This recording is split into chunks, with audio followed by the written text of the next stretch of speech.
नमस्कार, peptic time Madhya Pradesh समाचार देख रहे हैं आप और मैं हूं अंकुर यादव। छतरपुर जिले में लगातार इमरजेंसी मेडिकल केयर सुविधाएं बढ़ रही हैं। ऐसे में एक अच्छी खबर है, अब छतरपुर में इमरजेंसी केयर के लिए एक हाईटेक एम्बुलेंस आम जनता को बेहद कम दामों में उपलब्ध होगी।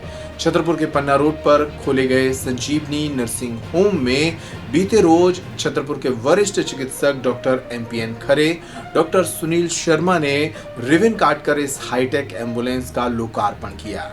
इस एम्बुलेंस के बारे में कहा जाता है कि यह आईसीयू ऑन व्हील्स है, यानी कि आईसीयू में मौजूद तमाम सुविधाएं इस एम्बुलेंस में मौजूद हैं और ये सुविधाएं आम जनता को सिर्फ 20 रुपए प्रति किलोमीटर के हिसाब से उपलब्ध हो जाएंगी।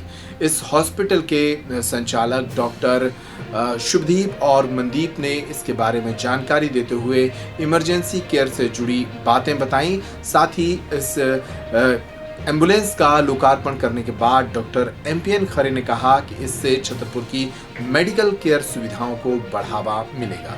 ये एम्बुलेंस जैसा है कि आपको ये दिख रही है, पुरानी एम्बुलेंस है। ये हमारी जो झांसी वाली यूनिट है उसका एम्बुलेंस है। पर जब हम यहाँ आए, हमें यहाँ पता चला यहाँ पे कोई भी ACLS एम्बुलेंस, कहने का मतलब है advance cardiac life support, ICU on wheels, ऐसी कोई एम्बुलेंस है नहीं, ऐसी सुविधा है नहीं। तो गंभीर मरीज के ट्रांसपोर्टेशन में काफ़ी दिक्कत आती है। यहाँ की चीज़ों को देखते हुए, परिस्थितियों को देखते हुए हमने डिसाइड किया ये एम्बुलेंस हम पूरी तरह इसी यूनिट को डेडिकेट करते हैं। झांसी में हमारे पास और व्यवस्थाएं तो हो जाती है। 24 घंटे मतलब छतरपुर के लोगों के लिए उपलब्ध है। प्रयास पूरी तरह यही है कि छतरपुर में ही रहेगा एम्बुलेंस। अगर मैं ये कहूँ ये एम्बुलेंस एक चलता फिरता आईसीयू है, वो गलत नहीं होगा। इसे हम अपने टर्म्स में आईसीयू ऑन व्हील्स कहते हैं। आईसीयू में हमारे पास जो चीज़ें होती हैं, जैसे मॉनिटर हर पेशेंट के लिए, वेंटिलेटर, ज़रूरत पड़ने पर डिफिब्रिलेटर, किसी की धड़कन रुक गई या तेज़ हो गई तो डिफिब्रिलेट करना होता है, सक्शन, सारी चीज़ें जो आईसीयू में होती है वो इस एक एम्बुलेंस में छोटे स्तर पर बनाई गई है। आईसीयू में जहाँ ट्रेन स्टाफ होते हैं तो एक ट्रेन स्टाफ इस वेंटिलेटर युक्त एम्बुलेंस में पूरे टाइम मौजूद रहते हैं। तो इस तरह से कभी कभी मरीज को क्या होता था, सही जगह पहुँचने में ही, रास्ते में ही मृत्यु हो जाया करती थी या फिर बहुत ज़्यादा तकलीफ बढ़ जाती थी। तो ये सब चीज़ें अब इसके अंदर भी थोड़ी मैनेज हो पाएंगी कि वो सेफली जिस हॉस्पिटल में पहुंचना है वहाँ तक वो पहुंच पाए। सर, एम्बुलेंस एक बड़ा बिजनेस बन के उभरा है ये कारोबार। छतरपुर में बहुत सारे एम्बुलेंस संचालक हैं, लेकिन कई बार अफोर्डेबिलिटी को लेकर भी सवाल उठते हैं। अभी कोरोना में हमने कई बार देखा, तो इसकी आम जनता के लिए अफोर्डेबिलिटी कैसी रहेगी?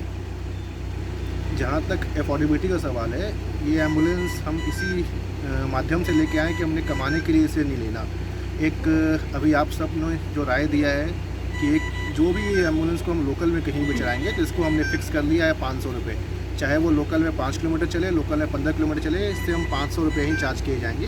और अगर ये कहीं दूर जाता है, बाहर जाती है, तो इसके जो रेट होंगे वो 20 रुपये पर किलोमीटर हमने तय कर लिए। ये आम जनता हो, चाहे वो धनाढ्य व्यक्ति हो, सबके लिए ये सेम रहेगा। छतरपुर में काफ़ी समय से इस चीज़ की ज़रूरत महसूस की जा रही थी कि यहाँ से जो पेशेंट सीरियस होते हैं वो अक्सर या तो झांसी भागते थे या ग्वालियर भागते थे या जिसको जहाँ जैसी सुविधा मिलती थी। लेकिन अब इस अस्पताल के खुल जाने से, आईसीयू के खुल जाने से, साथ में एक ऐसी एम्बुलेंस जिसमें कि सारी सुविधाएं हैं, वेंटिलेटर है, डिफिब्रिलेटर है, पल्स ऑक्सीमीटर है, ऑक्सीजन है और साथ में एक ट्रेंड स्टाफ, क्योंकि मशीन तो जुटाई जा सकती है लेकिन ट्रेंड स्टाफ का होना भी बहुत ज़रूरी है। तो एक छतरपुर के लिए एक बहुत बड़ी सौगात है ये, और निश्चित ही इसका श्रेय डॉक्टर शुभदीप और डॉक्टर मनदीप को जाता है, जिन्होंने बहुत मेहनत करके इस संस्था को चालू किया है।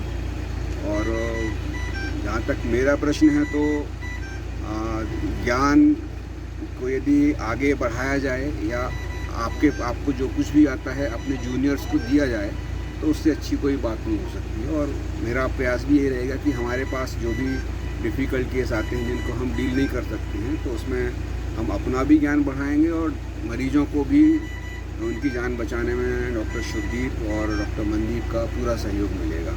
सर, एक सवाल ये कि अभी जहाँ छतरपुर इमरजेंसी केयर को लेकर खड़ा है और इस हॉस्पिटल के खुलने के बाद उसमें कितनी बेहतरी आई है? निश्चित रूप से अभी कुछ ही शायद 2-3 दिन पहले की बात है, जबकि हमारा खुद का एक पेशेंट था जो कि बहुत सीरियस था, ब्लड प्रेशर उसका काफ़ी डाउन था, ऑक्सीजन भी कम हो रही थी। तो ऐसे पेशेंट हम लोग लेने की रिस्क नहीं लेते क्योंकि उसमें एक ट्रेंड वेंटिलेटर चलाने वाले की ज़रूरत पड़ती है। उस पेशेंट को हम यदि ये अस्पताल नहीं होता तो निश्चित रूप से हम उसको झांसी भेजते या कहीं मेडिकल कॉलेज में भेजते, क्योंकि हमें मालूम था कि उसको ऑपरेशन के बाद में वेंटिलेटर की आवश्यकता पड़नी है। तो यहाँ पर हमने उसको शिफ्ट किया। उसको रात भर डॉक्टर शुभदीप ने बहुत अच्छे तरीके से उसको रिवाइव किया और जो जीवन रक्षक दवाइयों के चलते चलते ही उसका ऑपरेशन किया हमने। और आज की तारीख में मरीज़ ऑक्सीजन से बिल्कुल बाहर है, बैठ के बातें कर रहा है। इस रिपोर्ट में इतना ही। पैप्टिक टाइम मध्य प्रदेश समाचार पर खबरों का सिलसिला जारी है। आप हमारे इस वीडियो पर कमेंट के जरिए अपनी राय हम तक भेज सकते हैं। साथ ही आप पेज को लाइक और फॉलो करना ना भूलें। अगर अब तक आप इसे सब्सक्राइब नहीं कर पाए हैं तो पेज को भी सब्सक्राइब कर लें। नमस्कार।